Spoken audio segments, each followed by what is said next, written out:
हरे ओम स्वस्ति न इंद्रो वृद्धश्रवाः स्वस्ति न पूषा। प्राचीन काल से ही हमारे देश में मंत्रों से, यज्ञों से, आयुर्वेदिक औषधियों से कई बीमारियों को ठीक किया जाता रहा है और आज भी हमारे दादाजी हिमाचली जड़ी बूटियों और मंत्रों की एनर्जी से कई असाध्य बीमारियों को ठीक करते हैं। उनके द्वारा किए गए उपचार असंख्य हैं।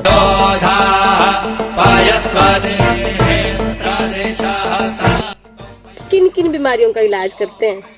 बीमारियों का इलाज मैं वो करता हूँ जिसका इलाज हॉस्पिटल में नहीं होता। उसके लिए दूसरा रास्ता ये भी आपको मानना पड़ेगा कि हॉस्पिटल में जिस बीमारी का नाम गैंग्रीन रखा है उसमें को हमने लोकल भाषा में उस बीमारी का नाम रखा है फटमुआ। ये केवल अंगूठियों में ही होता है, बाकी जिस्म में कहीं नहीं होगा।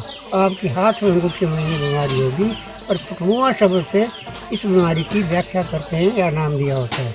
नंबर 2, जैसे आपके जिस्म में एक ब्रह्मसूत्री शब्द रखा है। ब्रह्मसूत्री का मतलब है कि जैसे आप जनेऊ पहनते हैं हिंदू लोग, उस तरह से उसका क्रॉस बीमारी का हो जाता है। दाने दाने से सारे जिस्म में आपके पेट में और पीठ तक चले जाएंगे फैलते हुए। उसका इलाज हॉस्पिटल में नहीं है, वो मंत्रों के द्वारा ही वो बीमारी ठीक होती है और दवाई लोकल जो जड़ी बूटियाँ हैं वही उसमें लगानी पड़ती है। उस बूटी के द्वारा ही उसका समाप्ति हो जाती है। जो दर्द होती है उसको लोकल भाषा में अधशीरी बोलते हैं और इंग्लिश में उसको हेडेक बोलते हैं, मगर वो आधे सिर में ही होती है। जब सूरज निकलेगा तो दर्द शुरू हो जाएगी, सूरज के छुपने से वो दर्द खत्म हो जाएगी। इसलिए वो मंत्रों के उच्चारण से ही वो बीमारी खत्म होती है और उसी वक्त वो बीमारी खत्म हो जाएगी जिस वक्त मंत्रों का उच्चारण किया जाएगा। लेकिन ध्यान रहे कि इस मंत्रों का उच्चारण सूरज निकलते ही होगा और जब सूरज छुप जाएगा तो मंत्रों का उच्चारण नहीं किया जाएगा, ना ही ये कामयाबी इसमें होगी। नंबर 4, मोच, पुराने से पुरानी मोच पाँव में, हाथ में या पीठ में, जिसको चुक शब्द से पुकारा जाता है। ये नसों के द्वारा ये बीमारी होती है। नसों की नॉलेज मेरी थोड़ी बहुत ही है और मैं नसों के खिंचाव से बीमारी का कार्य करता हूँ और लोगों को आराम मिलता है। नंबर 5, वो बीमारी जिसका जो लेबोरेटरी में कोई रिजल्ट नहीं आता, जैसे गले में आपके ट्रांसफर हो गए तो ट्रांसफर जो है तो इसी के साथ एक पीठ में भी बीमारी हो जाती है जिसको चुक बोलते हैं। ये भी नसों द्वारा ही होती है। इसको मैं नसों के द्वारा ही नसों को खींच कर ठीक करता हूँ। मेरी नॉलेज थोड़ी बहुत ही नसों के बारे में भी है। उसके अलावा कई असाध्य रोग जो कि मेडिकल साइड से लेबोरेटरी में नहीं आते, उनको भी मैं मंत्रों को। एक बीमारी थनेला शब्द है जिसको ब्रेस्ट शब्द से पुकारा जाता है। थनेला यह बीमारी केवल लेडीज के ही होती है और मतलब जो ब्रेस्ट कैंसर होता है, जिसको ब्रेस्ट कैंसर के नाम से पुकारा जाता है, इसका भी मंत्रों के उच्चारण से ही मैं इलाज करता हूँ।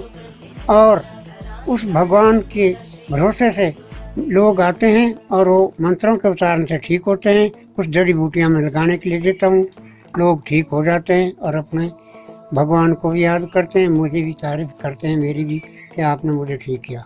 मैं ठीक नहीं करता हूँ, वो दिव्य शक्ति उनको ठीक करती है। केवल लोगों का विश्वास मेरे ऊपर है।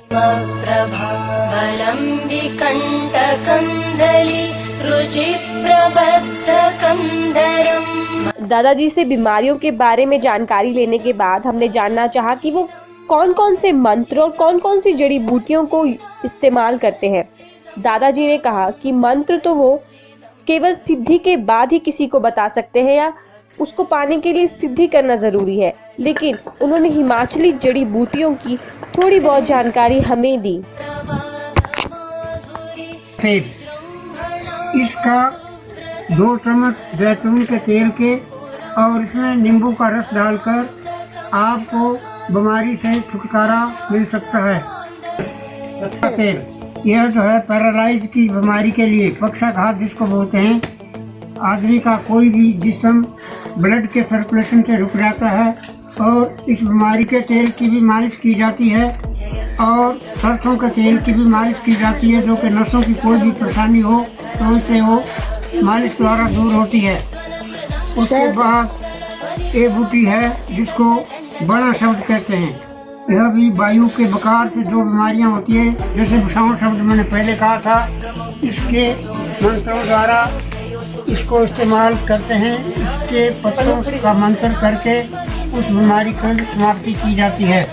उसके बाद ये भांग शब्द जिसको कहते हैं, आपको भौर काट गया जिसको रिंगल शब्द लोकल बोली में बोलते हैं, तो इसको पीस कर लगाओ और उसकी जो रिंगल के खाए हुए निशान हैं वो भी मिट जाएंगे और दर्द भी आपकी समाप्त हो जाएगी।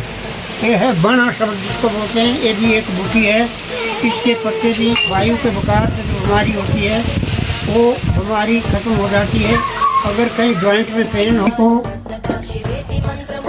पक्षाघात भी लोकल बोली में बोलो तो पानी में बीमारी बहुत सी खतरनाक मालूम इसलिए होती है क्योंकि जिस्म को ये बिल्कुल ही अलग थलग शक्ल में बिगाड़ देती है।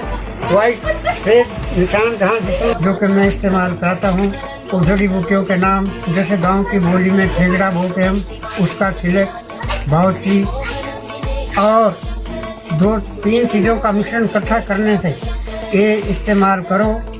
गाय के गौंत में इसको कूटना है तो लोग जो है तो इससे इस्तेमाल करके लोग ठीक होते हैं। और मैंने खुद अपने हाथों से ये दवाइयाँ तैयार करके दी है, लोग ठीक भी हुए हैं।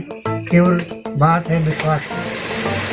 अगर आप से एक ही दिन करता हूँ उसका इलाज मंगलवार को करते हो आप इलाज सिर्फ? मंगलवार को जी, बाकी दिन नहीं, सिर्फ मंगल उसके लिए फिक्स दिन है। मंगल को ही पेशेंट आए और मंगल को ही मैं मंत्रों के उच्चारण से उसको ठीक करूँगा।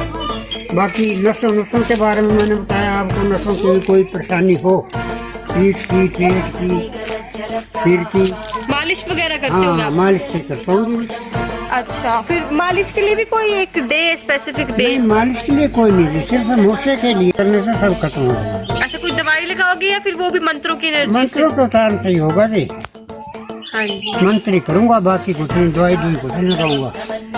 अच्छा जी, चलो। ये थी दादाजी की व्याख्या बहुत सारी बीमारियों के लिए। न जाने कैसे ये मंत्र इन बीमारियों को ठीक करते हैं, लेकिन ये बात भी सच है कि लोग दूर दूर से और बॉलीवुड एक्टर्स भी इनके पास अपना इलाज करवाने आते हैं और ठीक होकर जाते हैं।